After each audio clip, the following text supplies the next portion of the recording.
बहुत सावधान, बहुत सावधान। आप बच्चे नहीं हो, आप लोगों को हित अहित का ज्ञान होना चाहिए।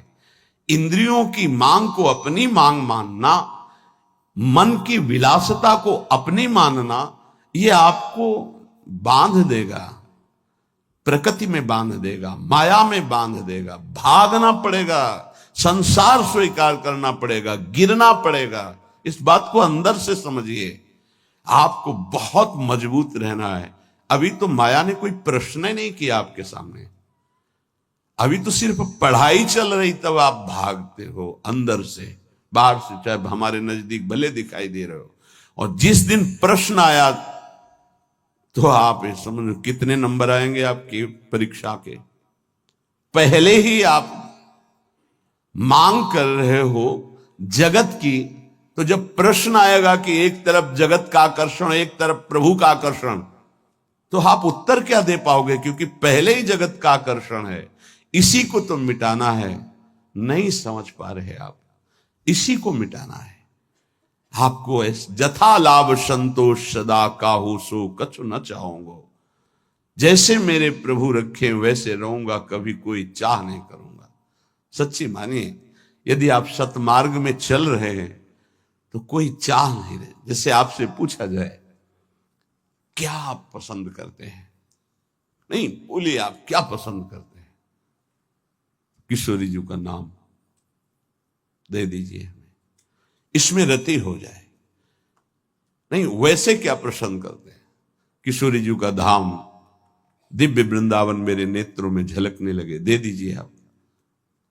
इनकी शिवा आपकी हृदय की मांग आपको फंसा देगी। इस शब्दों को पकड़ लीजिए। सत्संग के शब्दों को आप नहीं पकड़ते। आपका मन जब विपरीत चिंतन करता है तो आप कीर्तन कीजिए, वाणी जी का उच्च स्वर से गायन कीजिए। एक बार जीत गए तो 1000 बार इसको पटक दोगे मन को, एक बार हार गए तो 1000 बार पटकी लगाएगा आपको। आप समझो, आप किसी विशेष कृपा से आप चल रहे हैं। अगर इस विशेष कृपा की अवहेलना करेंगे तो आपका परमार्थ रुक जाएगा। पूज्यपाद श्री उड़िया बाबा जी महाराज से स्वामी अखंडानंद जी महाराज प्रश्न करते हैं, बाबा यदि कोई हमारे गुरु और इष्ट की निंदा कर रहा है तो हमारा क्या कर्तव्य बनता है? यदि कोई हमारे गुरुदेव की इष्ट की निंदा करता है तो हमारा उस समय क्या कर्तव्य बनता है? उत्तर, उस उपासक को चाहिए कि उसके सामने जो इष्ट की निंदा या गुरुदेव की कर रहा है वहां से तत्काल हट जाना चाहिए। कभी भी दोबारा उसके पास नहीं बैठना चाहिए। नीति कहती है कि सहन नहीं करना चाहिए, लेकिन प्रीति कहती है कि उठ के चल देना चाहिए, लड़ाई झगड़ा नहीं करना चाहिए। ये व्यवहार की बहुत काम की बात है। प्रायः ऐसा संयोग मिलता है कि हमारे इष्ट और गुरुदेव की अवहेलना करने वाले हमारे रिश्तेदार, नातेदार, संबंधी ही होते हैं, माता या पिता या ऐसे। क्यों होते हैं? क्योंकि जब उनका कोई संबंधी भगवत मार्ग में चलता है तो फिर उनकी भावनाओं के विरुद्ध हो जाता है। अगर वो उनकी भावनाओं का ही केवल पोषण करने लगेगा तो इष्ट गुरु से विरुद्ध हो जाएगा, पक्का, आगे चल के देख लेना। और जब इष्ट गुरु की भावना में वो पुष्ट होता है तो उनकी लौकिक भावनाओं को वो कुछ भी नहीं गिनता। अब उनको लगता है कि ये जो हमारा पुत्र है या पुत्री है या पत्नी है या परिवार का सदस्य है, कितना हमें प्यार करता था, ये जब से गुरु जी से मिला, जब से उपासना में आया, तब से ऐसा हुआ। तो उसकी गुरु के प्रति, इष्ट के प्रति भी निष्ठा नहीं रहती, भक्ति नहीं रहती, और उसी के अंदर से माया निंदा करवाने लगती है, बहुत प्रियजनों के द्वारा। अब वहां क्या हमारा कर्तव्य है? हमको पास नहीं बैठना, हमको उनका विरोध नहीं करना। बाबा कहते हैं नीति तो आदेश करती है सहन ना करने की बात। संत शंभुश्री पद अपवादा कही सुनी तहां अस मर्यादा काटी जीव तासु जो बसाई, नीति कहती है। लेकिन बाबा कह रहे हैं भक्ति कहती, प्रीति कहती है कि हमको क्रोध नहीं करना, हमको वैर नहीं करना, बदला लेने की भावना नहीं करना, और ना हमको सुनना है। कान में अंगुली डाल के तत्काल वहां से अलग हो जाना, उससे फिर पुनः मिलना नहीं, उसका संबंध हृदय से अस्वीकृत करना है। जो सहन करता है तो भगवान और गुरुदेव में उसकी प्रीति स्थित हो जाती है। यही जीवन का परम लाभ है। दूर का कोई करे तो चलेगा, बिल्कुल पास का करेगा, नजदीक एकदम विरोध शुरू होगा, बिल्कुल नजदीक शुरू होगा। आपको बचाना है अपने आप को और उसका भी मंगल मनाना है। भगवान से प्रार्थना करनी है कि इसकी बुद्धि शुद्ध हो जाए और अपने को उसके आकर्षण, संबंध, वचन तीनों से दूर हटाना है। क्योंकि भगवान की स्मृति स्वयं श्री भगवान है। अगर आप इष्ट और गुरु की निंदा सुनेंगे, करना तो बहुत दूर की बात, तो आपकी भगवत स्मृति गायब हो जाएगी, स्मृति चली जाएगी। स्मृति गई तो कुछ नहीं रह गया। यहां तक कि उपासक को भगवान से भी बढ़कर भगवान की स्मृति पर भाव रखना चाहिए। यस्य स्मरण मात्रेण जन्म संसार बंधनात्, जिनका स्मरण मात्र संसार में जन्म मरण के चक्र से मुक्त कर देता है, उन प्रभु की स्मृति को प्रभु से भी बढ़कर के मानना है। कोई कहे प्रभु से बढ़कर कैसे हो सकता है? तो प्रभु तो हमारे हृदय में है, लेकिन उनकी स्मृति नहीं है, तो नाना प्रकार के विकारों में हम बंधे बह गए। और जिस दिन से गुरु कृपा से भगवत स्मृति जागृत हुई, तो हमें सुख मिला, शांति मिली, विश्राम मिला। दुख प्रभु नहीं दूर किए, प्रभु तो सबके हृदय में बैठे हैं। प्रभु की स्मृति, भजन ने दुख दूर किया। गोस्वामी जी ने भी लिखा है कि सबके हृदय अछत अविकारी, सकल जीव जग दीन दुखारी, तहां वेद अस कारण भाखा। वहां वेद ऐसा कारण बता रहे कि भगवान तो सबके हृदय में अछत अविकारी सुख सिंधु विराजमान है, पर जीव सब दीन दुखी हो रहे हैं, विषयों के प्रति दीन और दुखी हो रहे हैं। उसका कारण क्या है? भजन नहीं है।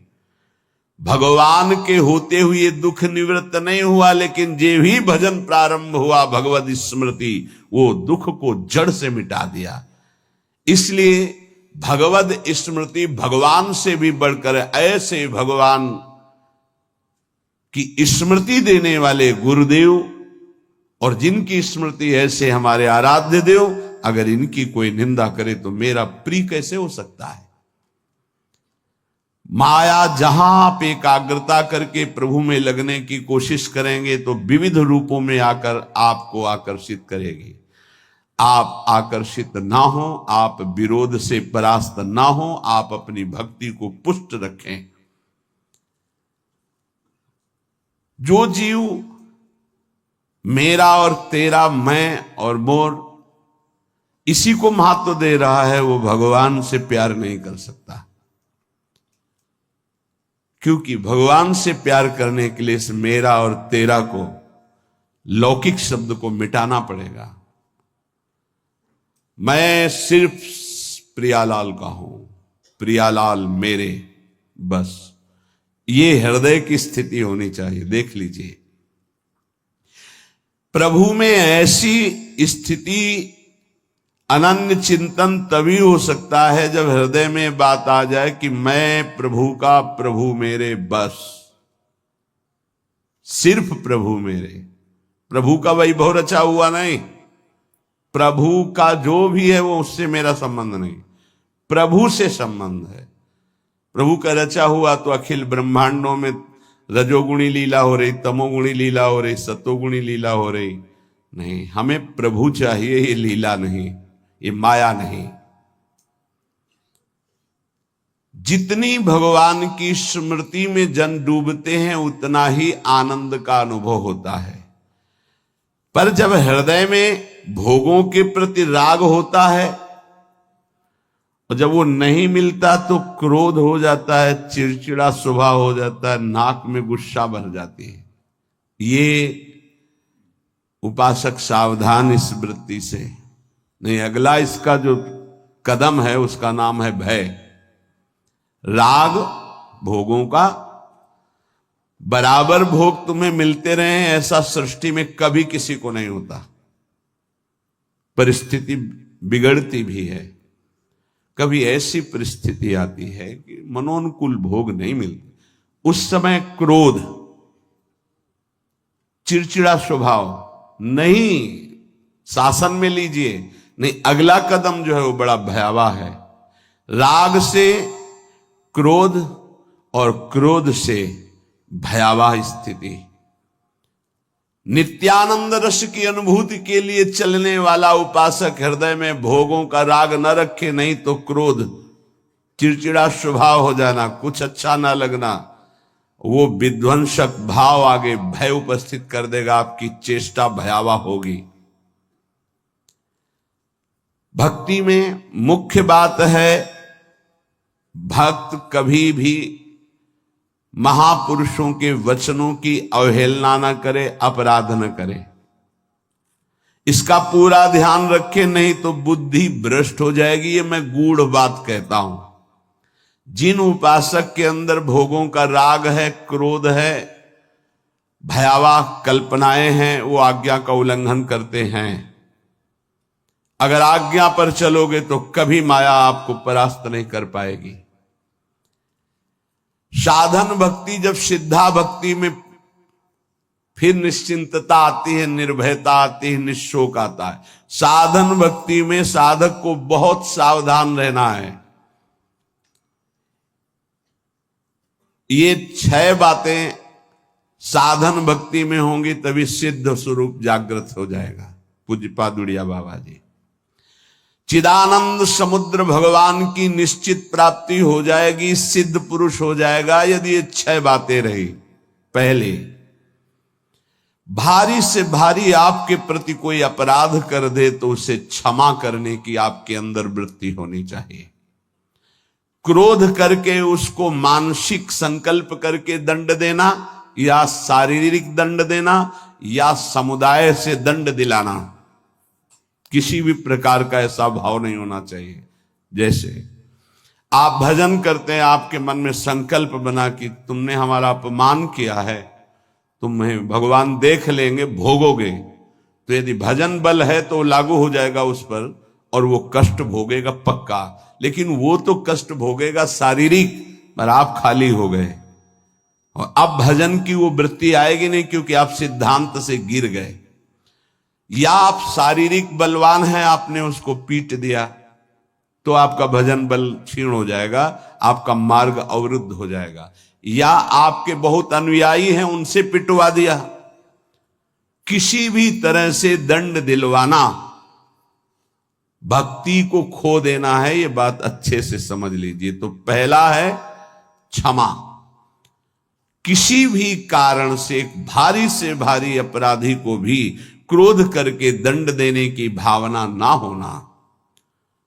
दूसरा है, कभी भी किसी भी वस्तु, व्यक्ति, स्थान पर महत्व रखकर अपने प्रभु को भूल जाना, ये बहुत सावधानी की जरूरत। तभी आप सिद्ध होंगे, परिपक्व अवस्था तभी आएगी। अव्यर्थ कालत्वम, समय व्यर्थ नष्ट कर देना। कब नष्ट होता है समय व्यर्थ? अनुकूल भोग मिल गया, उसमें राजी हो गए, भूल गए भगवान को। अनुकूल व्यक्ति मिल गया, उससे बात करना है, बहुत दिनों बाद मिले, बातचीत, हंसी मजाक, और कैसे हो, भूल गए भगवान को। वस्तु, व्यक्ति, स्थान, पदार्थ, पद, चाहा हुआ कुछ भी मिले, उसके मिलने में यदि आपका भजन छूट गया तो आपकी भक्ति बाधित हो जाएगी। ये सावधानी कहां है, किस साधक में? कोई बिरला यह ध्यान रखता है कि हमारे सामने अनुकूल वस्तु, व्यक्ति, पदार्थ, घटना, पद, ये अगर कोई भी आवे तो भी हमें अपने प्रभु का स्मरण नहीं छोड़ना, समय 1 मिनट व्यर्थ नहीं होने देना, सिद्ध बनने के लिए, भगवदाकार वृत्ति के लिए, भगवत साक्षात्कार के लिए। तीसरा, जिन भोगों को निषेध किया गया है तुम्हारे आसपास सब हो, सुविधा हो भोगने की, तो भी तुम्हारे हृदय में भोग लालसा ना हो। अगर हो भी जाए तो भोगना नहीं। आवश्यकता से अधिक धर्म अनुकूल भोग भी ना भोगे। फिर धर्म के प्रतिकूल तो बात जाने दो, जितनी आवश्यकता है। ये बहुत सूक्ष्म विषय है। जैसे भोजन में मीठा बहुत प्रिय होता है, किसी को नमकीन बहुत प्रिय होता है, जहां अनुकूल भोजन आया, अधिक मात्रा में लिया, उस दिन नोट करना, भजन नहीं होगा। वो भजन जो स्वाभाविक होता था रोटी दाल में, वो नहीं होगा। आप देखना तो कितनी दुश्मन है वो वस्तु जो हमें प्रभु के स्मरण में शिथिलता दे दे। रुचि नहीं रह गई भजन की, फिर बातें होती हैं बैठ करके, प्रपंच की बातें, और या फिर बहुत खूब सो रहा है, सारी शक्ति पचने में लग जाती है। जब उदर में जरूरत है 500 ग्राम 400 ग्राम भोजन की, और आपने दबा करके उसमें 1.25 किलो भर दिया, अब इसके बाद पानी गया, अब वो सारी आपकी जीवनी शक्ति उसी में लग गई पचाने में, तो भजन के लिए आपके पास सामर्थ्य कहां रह गई। बार बार जमवाई लो, बार बार टहलो, बार बार लेटो, क्योंकि वो पच जाए ना, और वो कि बर्बाद ना हो। तुम ही हो भारत में सार्थक करने वाले, और तो जीव है ही नहीं भाई। और भी तो पशु पक्षी, तुम अपनी केवल लो, तुम उतना ही सेवन कीजिए, वो कोई और पालेगा, पशु पक्षी पालेंगे, कुछ चीज बर्बाद नहीं। आप छोड़ दीजिए, उसमें चींटियां लग जाएंगी, वो चींटी पालेंगी, बहुत से कीट पतंगे वो पालेंगे। आप ऐसा ना सोचे कि बर्बाद हो। तो उपासक को पदार्थ, वस्तु, व्यक्ति, हमें किसी व्यक्ति से इतना प्रेम नहीं कर लेना कि वो उसके मिलने पर प्रभु का विस्मरण हो जाए। ये बहुत सूक्ष्म बातें महापुरुषों के द्वारा शोध कर कही गई हैं। चौथा, सम्मान सबको बहुत प्रिय है, बहुत प्रिय है। सम्मान किसको अच्छा नहीं लगता? पशु पक्षी को भी अच्छा लगता है सम्मान। पुचकार कर, दुलार करो, प्यार करो, सम्मान दो। जो भगवत मार्ग में सिद्धावस्था को प्राप्त होना चाहता है, सम्मान को जहर की तरह देखे और नीच पुरुषों द्वारा किए हुए अपमान को अमृत के समान पान करके निराभिमानी बन जाए। चौथी बात है, देखो परमार्थ को तो समझना ही पड़ेगा। ये बहुत जहरीली बात है। सिद्धावस्था ऐसे प्राप्त नहीं हुई। पहला, तुम्हारा कोई किसी भी तरह से अपराध करे, तुम्हें क्षमा करना है। ना मानसिक, न शारीरिक, न वाचिक, न व्यवहारिक, किसी भी तरह का उसको दंड देने का विधान, यद्यपि सामर्थ्य है फिर भी नहीं। पहला। दूसरा, कभी भी किसी भी वस्तु, व्यक्ति, स्थान के आकर्षण में प्रभु को नहीं भूलना। यह तुम्हारे ऊपर शर्त है। तुम्हारे सामने कोई व्यक्ति आए, वस्तु आए, पदार्थ आवे, घटना आवे, प्रभु को नहीं भूलना। अंदर राधा राधा राधा, किशोरी जी से बढ़कर प्रिय कौन हो गया, जिससे अगर प्रभु को भूल जाते हैं तो वो बड़ा हो गया, प्रभु छोटे हो गए। वो पदार्थ बड़ा हो गया, वो संपत्ति बड़ी हो गई, वो व्यक्ति बड़ा हो गया, वो घटना बड़ी हो गई जिसने प्रभु को भुलवा दिया।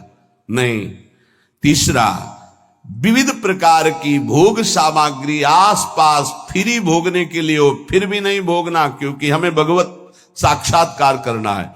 अनुकूल धर्मयुक्त भोग भी उतना भोगना है जिससे हमारा भजन चले, जैसे खान पान, विश्रामात उचित। सम्मान सबको प्रिय होता है, अपमान सबको दुखद होता है। भक्त को अपमान अमृत के समान लगता है, सम्मान विष के समान लगता है, उल्टा, वो निराभिमानी होता है। पांचवा, इष्ट देव के चिंतन में व्यभिचार नहीं होना चाहिए। व्यभिचार ये परिपक्व भगवत साक्षात्कार की बात है, साधारण साधक की, प्रारंभिक साधक की बात नहीं है। 4 बार शिव जप लिया, 5 बार अमुक जप लिया, फिर जप लिया, ये जप लिया, वो जप लिया, नहीं। केवल अपने इष्ट देव में ही, अगर शिव हैं तो शिव संबंधी, राम तो राम संबंधी। अब ये सिद्धावस्था की तरफ जा रहा है साधक। यहां खिचड़ी नहीं होगी, यहां सीधे एक वृत्ति केवल अपने इष्ट देव की, उन्हीं का स्वरूप, उन्हीं का सेवा, उन्हीं का नाम जप, उन्हीं के गुण कीर्तन, उन्हीं के प्रेमियों से मिलना, इष्ट मिले और मन मिले, तभी परिपक्व सिद्धावस्था को प्राप्त होंगे।